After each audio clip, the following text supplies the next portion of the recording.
1987 সালে আমি সর্বপ্রথম ইউনিয়ন পরিষদের চেয়ারম্যানকে দাঁড়াই। তখন ইউনিয়ন পরিষদের চেয়ারম্যান আমাকে মানুষ নির্বাচিত করে।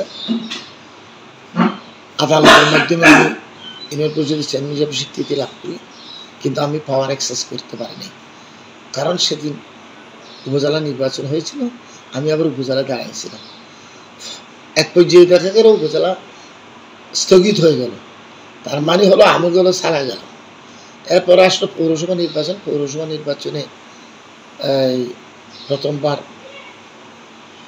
আনোয়ার ভাই এবং দুলাল ভাই যে কোনো প্রকারে সে সময়ের যে নির্বাচন পদ্ধতি ছিল, যে ভোট কারচুপি, ভোট ব্যালট শিলমারা, এই সিস্টেমে পড়ে আমি 280 ভোটের ব্যবধানে পরাজিত হই। পরবর্তীতে আনোয়ার হাকিম দুলাল সাহেব যে আমার সাথে 2001-এই মনে হয় যে নির্বাচন হয়, সেই নির্বাচনে তিনি প্রায় 6000-এর অধিক ভোটে পরাজিত হন। এটা হলো আমার মেয়র জীবনের প্রথম সূচনা।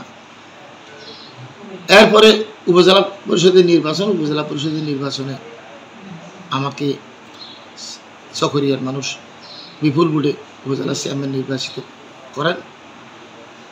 যেহেতু মাননীয় প্রধানমন্ত্রী 10ম জাতীয় সংসদ নির্বাচনে আমাকে মনোনয়ন দিয়ে অ্যাট দ্য ইভেন্ট আবার জাতীয় পার্টিকে আসনটি ছেড়ে দেয়, সেই কারণে আমাকে তিনি প্রতিশ্রুতি দিয়েছিলেন একাদশ জাতীয় সংসদ। এই মনোনয়ন দেওয়ার অঙ্গীকার তিনি যেটা আমার সাথে করেছিলেন, ঠিকই তিনি তার অঙ্গীকার মোতাবেক একাদশ জাতীয় সংসদ নির্বাচনে আমাকে নৌকা আর প্রতীক দিয়ে চকরিয়া পেকুয়ার আসনে, কক্সবাজার 1 চকরিয়া পেকুয়ার আসনে আমাকে মনোনয়ন দেয় এবং আমি হাসিনা আহমদকে 1.5 লক্ষ ভোটের অধিক কাছাকাছি অধিক ভোটে আমি পরাজিত করি। অত্যন্ত সফলতার সাথে করোনা এবং মহামারী, এই যে ইউক্রেন যুদ্ধ, এগুলো চলার পরও আমি আমার এলাকার উন্নয়ন যাত্রা অব্যাহত রাখি এবং যে কোনো কারণে আবার দ্বাদশ জাতীয় সংসদ নির্বাচনে মাননীয় প্রধানমন্ত্রী এই আসনটি শরিক দল কল্যাণ পার্টিকে একটি আসন দেয়। এটা আমার আসন, ভাগ্যে বিপর্যয় ঘটে। যদিও ইলেকশন হয়, ইলেকশন সেটা তো আপনারা জানেন সকলেই। এখন আসলে একজন বয়োবৃদ্ধ মানুষ, উচ্চ পর্যায়ের সামরিক কর্মকর্তা, ৭৬ বছর তার বয়স, তিনি এই এলাকার মানুষের ধ্যান ধারণা, মানুষের আপনার মন মেজাজ তার আত্মস্থ। এখন তিনি এখানে সেই প্রথমে যে বরাদ্দটি দিয়েছেন, সেই বরাদ্দটিতে দেখা গেল যে টাকাগুলো নির্বাচিত জনপ্রতিনিধির হাতে না দিয়ে, প্রকল্পের নামে না দিয়ে কিছু ব্যক্তি তারা নিয়ে গেল।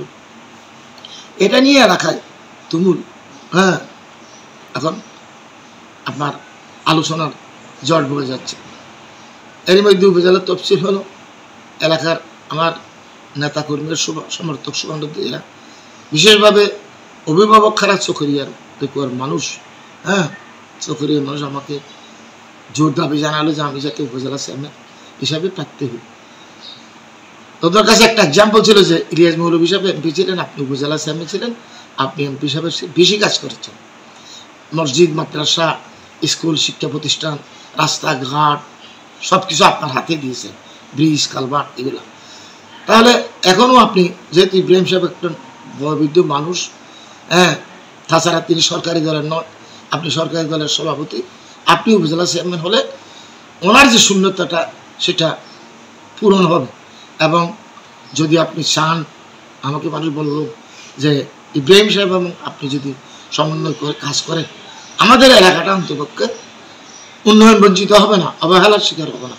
যা আমরা পাবার প্রাপ্য সেটা হয়তো আপনি আদায় করে নিয়ে আসতে পারবেন। এই লক্ষ্যকে সামনে রেখে কিন্তু মূলত উপজেলা পরিষদ নির্বাচনে আমি অনলাইনে আজকে মনোনয়ন জমা প্রদান করার সিদ্ধান্ত নিয়েছি। এখন চকরিয়া মানুষ আমার দৃঢ় বিশ্বাস ইনশাল্লাহ আমাকে তারা পুনর্বার উপজেলা পরিষদের চেয়ারম্যান হিসেবে নির্বাচিত করবে। আমিও সংকল্প করেছি আমি যতদিন আছি তাদের পাশে থাকবো। আমার আস্থা বিশ্বাস আমি যতদিন তাদের কাছে থাকি ততদিন তারা আমাকে কখনো ভুলবে না।